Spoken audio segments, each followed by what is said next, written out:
Hi, welcome to Talk About here on Shaw TV North Island. My name is John Twigg, and I'm not going to waste much time because our guest is Mayor Andy Adams, Mayor-elect Andy. Thanks for coming in. Thank you, John. Thanks for having me on to kick off the four-year term, I guess. Yeah, well, you know, I wasn't going to go there, but the 3 to 4 year term, let's deal with that. What kind of a difference do you think it's going to make?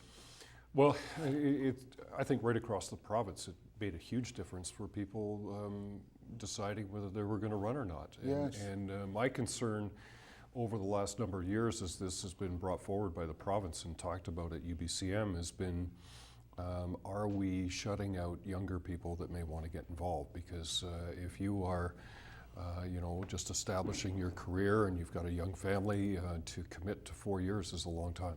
Yeah. But for you, 4 years, you've been on council for 9. You've recently retired from the hospital. Yes. So you can focus for 4 years on this. And that's my objective is, retired just over a year ago from Island Health after a great career there. And, Karen and I, my wife, we talked about the pros and cons and made the decision to step up. And now I'm committed to going full-time and taking the position on for 4 years and guiding council and guiding staff. You don't get rich at it. The mayor plus the SRD salary adds up to? I think the mayor's salary is around $61,000 with limited benefits. SRD is around 19, I believe. Yeah. And a lot of the RD stuff I'm going to defer to other members of council to give them opportunities. And we'll take that appointment for the first year, and I think I said that at the inaugural address, where we need, with a 4-year term, we'll look at how the rotation will happen, but the appointments to the RD are going to be based on the top election, the top vote getters during the election, and that is representative of what the community stated. Yeah. Where did you get that idea? I actually had done some canvassing around the province, and around 70% of the municipalities use that as their baseline. We have, for Campbell River, the past 6 years done a rotation where you've got 6 members of council, so on a 3-year cycle, each person gets 2 years. But there are some pretty important issues that are coming forward, not so much with the regional hospital because we're now under construction. But there's still some important issues as related to ensuring that the services that were promised actually get the operating funds to happen. So we still got to keep our eyes on the ball for the Comox Strathcona Regional Hospital Board. But more importantly is the regional solid waste. The issues related to the plan to close all of the landfills in Gold River and Tassus and Campbell River, and also closing the Pigeon Lake facility in Cumberland and building a new environmentally sound, meeting all the provincial criteria, landfill facility in Cumberland has a huge expense. Yeah, is that like one of the biggest big ticket items in the picture? Well, it's certainly the biggest ticket item that I see for those that will be sitting on the regional district and then representing Strathcona at the Comox Strathcona regional boards. The cost for that whole initiative is escalated from 30 million to over 45 million in a very short time frame, and I really think we need to get a handle on that and ensure that we're doing the right things for the long term. Is it too late to back out and do our own thing? It's not. There was a lot of question, particularly in the Comox Valley, as to the timing of when the bylaw was adopted for the borrowing bylaw. However, with the changeover of all of elected officials at the most recent election, I think it would have been unfair to try to expect new members of that board to get up to speed to be able to absorb that information. It has been in excess of 3 years in the works. But what the borrowing bylaw is related to is different phasing. So I would be supportive of moving ahead with phase one, which would see landfill facility and capacity for the next 10 plus years, because we don't have any life left in Campbell River, and there are environmental issues at the Pigeon Lake facility. So phase one, I think, needs to move ahead. But before moving ahead with phases 2 and 3, which are full expansion, running to last us for the next 30 plus years, I think we need to take a look at what's available. Staying with garbage, and I've got mixed member proportional representation in my head, but multi-material recycling. MMBC? How's that going from the city's perspective? I haven't, I hear grumblings, but I don't hear any real complaints. I know that there is a recent concern over them maybe not accepting some items, so we're having our... glass. Pardon me? They don't accept glass. No, glass has been an issue for quite some time. That's not just an MMBC issue. We haven't been able to collect and recycle glass for quite some time. There just isn't a market for it, so it becomes a challenge. But we have our sustainability department looking at working with the details with MMBC, but also with the Comox Valley and what we can do to... That's a good example of the myriad of many small issues, and I'm not saying recycling is a small issue, but you're starting a new regime, you go right into budget process. These are interesting times for lots of reasons, global politics and stuff, but for the city, pretty interesting times too. Great time. We've got a lot of activity going on. We're all aware of the major projects that are already underway with the John Hart Dam, and they're already blasting and starting to haul the rock out for the tunnel. The last 48 hours has certainly been interesting with the dam. As we're taping, there's flooding issues in Campbellton. And what I can say to that, John, is that 8:05 this morning was the peak time. That was when all of the high tide, the worst case scenario of the capacity in the reservoir combined with the highest tides, and we've weathered that quite well. Unintended. Yes. So all reports are that we've done better than what we expected. So that's good news. Good. In terms of the new council getting up, are all of the assignments done for the committees and such? There's a little bit of tweaking to do, but I have my recommendations that will go to council for the first, not the inaugural meeting, but the first meeting on December 16th. And that will be for all of the portfolio assignments, all of the committee and commission assignments. We have already done the appointments to the regional library board, and also to the regional district. So those have been done.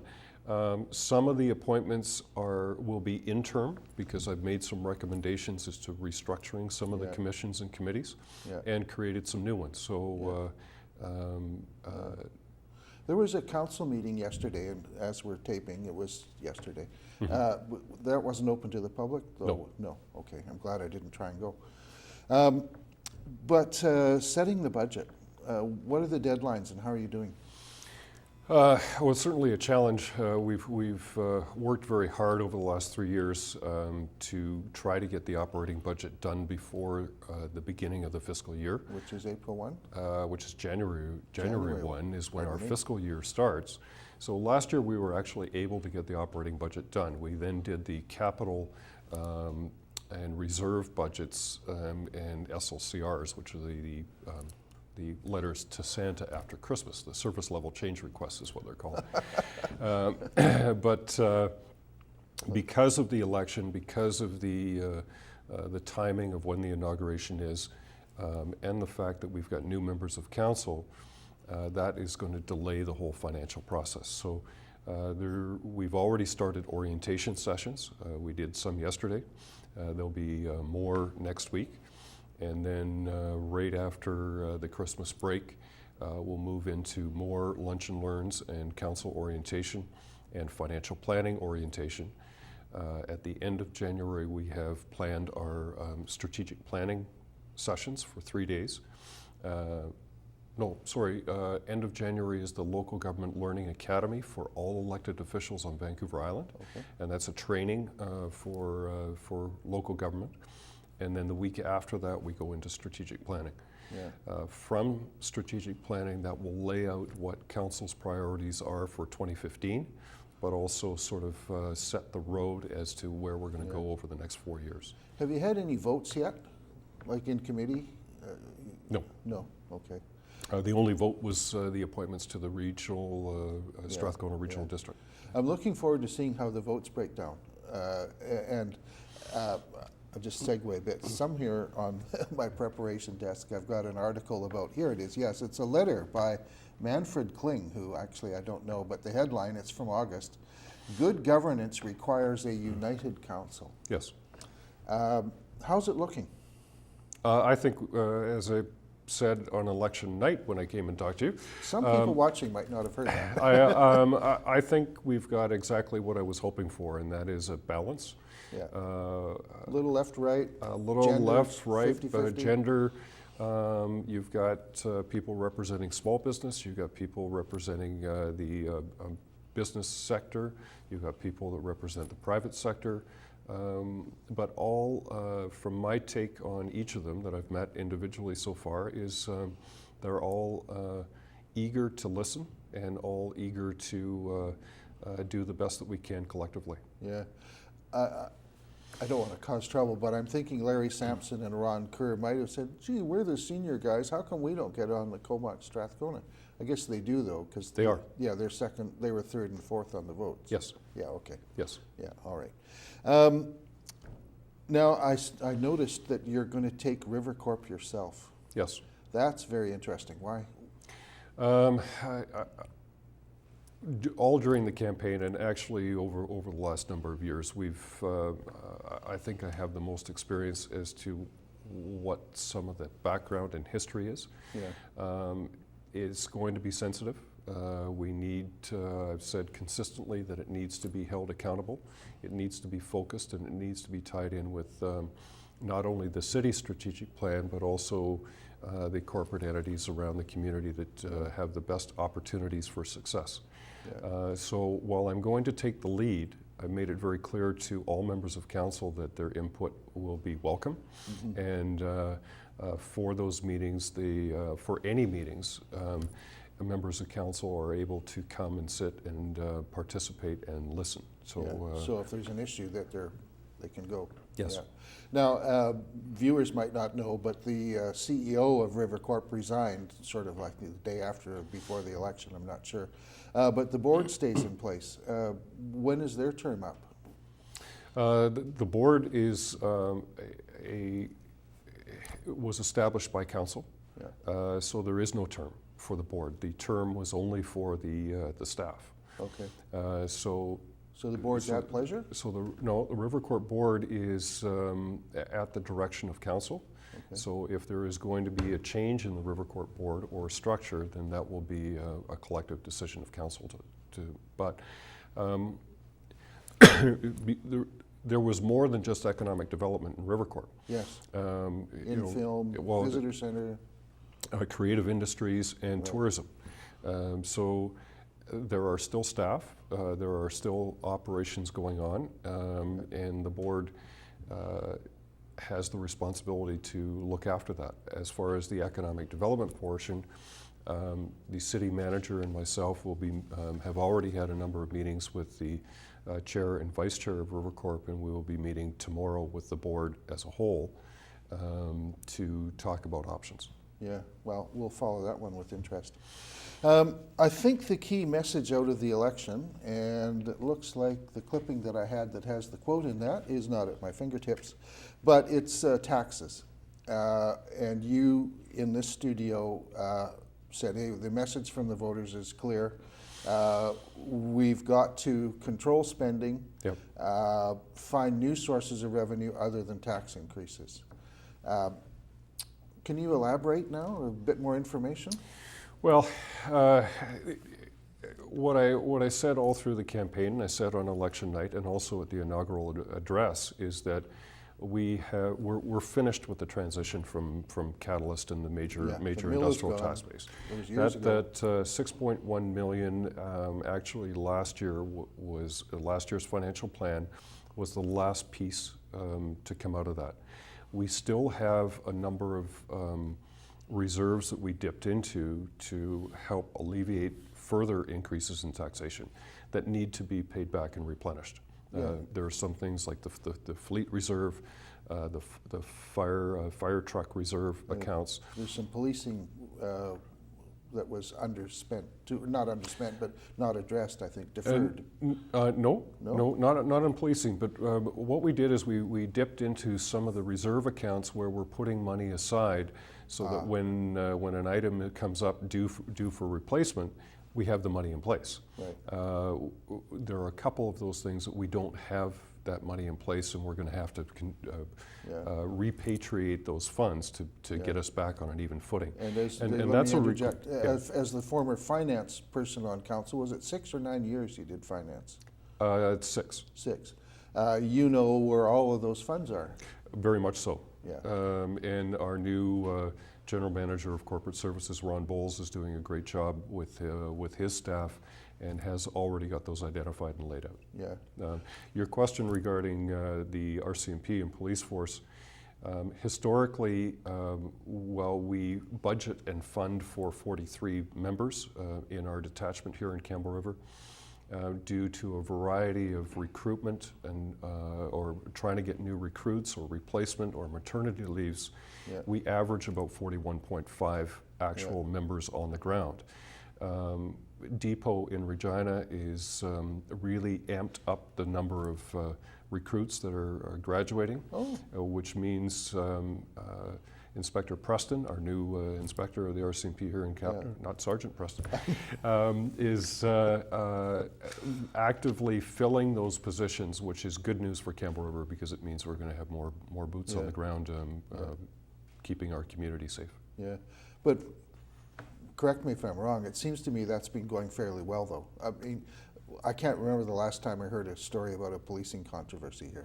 There are some of the things that we did, and some of them were as long ago as 6 years ago, where we invested in not only the John Howard Society with the Restorative Justice Program, but also brought in a position of a crime analyst. And the crime analyst does the targeting and some of the legwork for the members so that they're able to stay out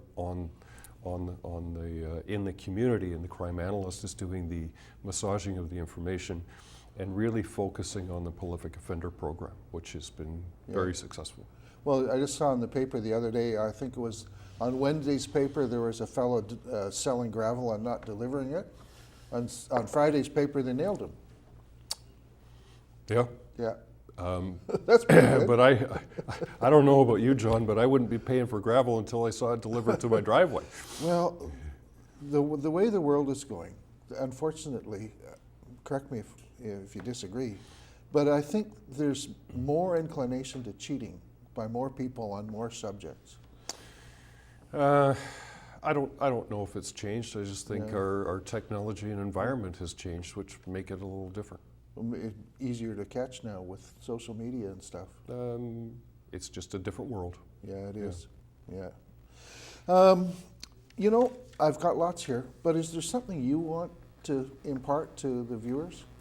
My only comment is that, as I said at the inaugural address, I want to be respectful of what the voters said during the election, and that is that taxes are important, and that we need to be mindful of that.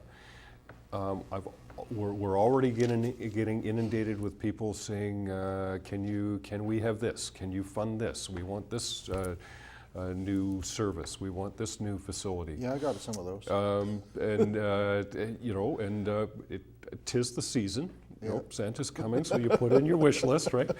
But the reality is that people are still suffering from the impact that has happened over the last number of years.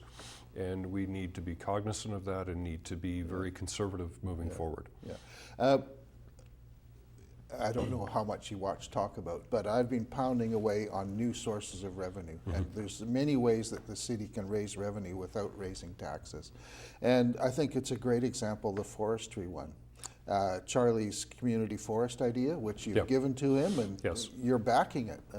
Tell us a bit more about that.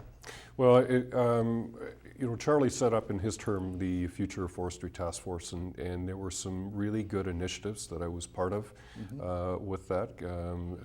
Ziggy was chairing that. Unfortunately, in the last 3 years, it kind of got dropped off the radar, and we are the center for the coastal forest industry. Yeah. And as the interior forest industry fiber supply diminishes with the pine beetle, the coastal needs to be in a position to take advantage of that market. We've got great product.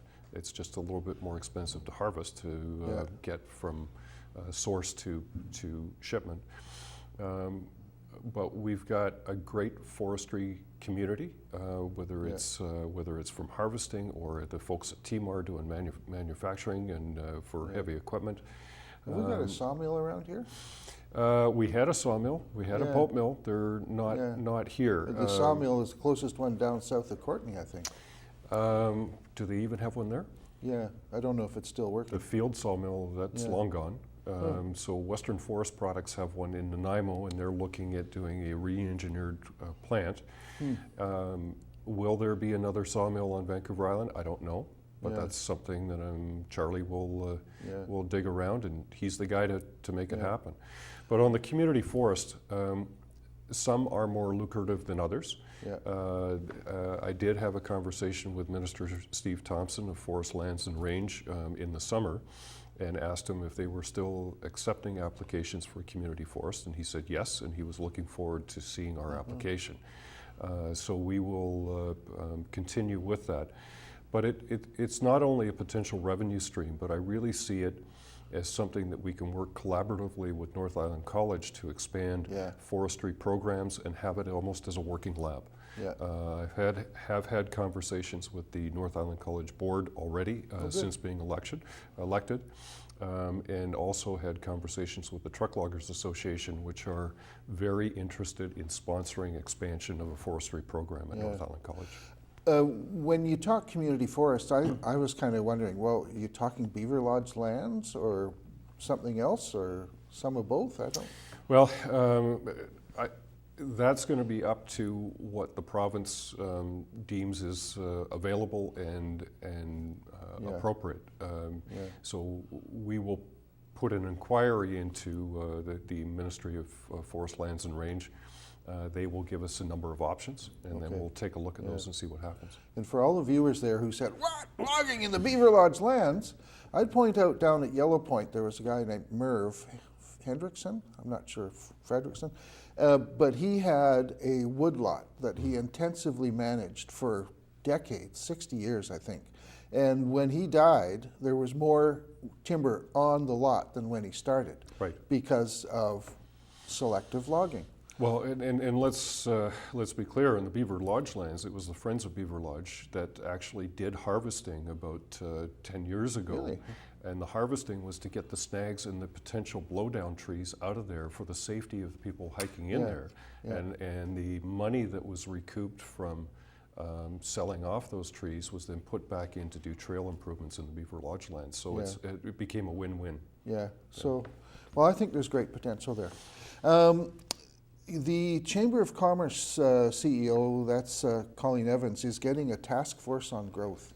What do you see there? Well, that's another one that Colleen and I will work together on that. And what our challenge is that in the Sustainable Official Community Plan lays out where the zones are and where potential residential infill can occur in the next 5, 10, 15, 20 plus years. Very clear with the decision of Area D that residential infill expansion south of Jubilee Parkway is not on the radar, and will not be until Brenda and the residents of Area D ask. And, Yeah. I'll respect that decision. And as I said all along, the main reason why I supported the referendum was to allow the people the opportunity to tell us what they Yeah, wanted. get closure. And they got that. We Yeah. got that. So, Yeah. so now we have to take a look at our official community plan, and if we're going to have growth, if we're going to have single-family residential, or even some higher density in Well, I think in we need both. multifamily. There's the demand for the whole gamut. Yes. Seniors affordable. So where does that happen? Yeah. Does it happen out, heading out to Willis Road, Legacy Estates, that whole area in the Quinsam Heights, or is it North Campbell River? And once you make those determinations, that then drives your whole infrastructure development for Yeah. sewer, water, roads, sidewalks. So that's what Colleen is chairing? That's one of them, and it will also, that task force will also take a look at the language in the Sustainable Official Community Plan to make it clearer for everybody. We've had a number of issues where resolutions have come forward to council, and it has been subject to interpretation. So we want to clear up some of the language so it's a little bit easier for everybody. Yeah. Isn't the OCP due for renewal about now? No, we didn't do it that long ago. Oh, okay. And it took about 3 years to do, Yeah. and very, very costly. So Okay. I'm not That's not I'm the not issue. interested in opening that up Yeah. again. I think the community was fully engaged. We've got a good document, but there's always room for improvement. Yeah. And that's a segue to the 3.5 acre site that Okay. you say is going to be settled within 1 year, but go Well, ahead to what I cut you off. well, the idea is to do a plan, but the other part on the development portion is also working. Staff have done a really good job with their developer forums and lunch and learns in looking at ways of improving the permitting process and fast tracking. So we're going to continue to look at that. We're going to look at the communities around the province that are models and try to make improvements there. 3.5 acre site, the Albatross. Yeah, you called it. Well, actually, that was a term that I picked up on from about 8 years ago. When I was up on the 6th floor of the new Berwick facility with Bill Baumhoff from Berwick Homes, he kind of looked out and he said, "What are you going to do with that?" And I said, "Well, I think we need to come up with a plan." So what I've asked Marlene Wright to be part of leading that, but again, it will be all of council that will have the opportunity to participate. And the public. And the public. But the first thing we're going to do is gather up all the documents that have been prepared over the years, which is 20 plus years. And burn them. No, there's some good stuff in there. Okay. There's some good, some of it's good, some of it may be a little out there. But the premise of that committee will be to respect what we have heard consistently, and that the 3.5 acre site will be a public site. Yeah. It must have waterfront walkway amenity. It must have some green space. It must have access to. That was the message out of the charrette that was done. Well, it's been the message as Yeah. long as I've been on council. But there may also be an appetite for some type of public amenity there. Yeah. What that is what the task force is going to sort out. But also working with the Canberra River Indian Band and Chief Pollard and his council, Yeah. because it makes no sense for the city to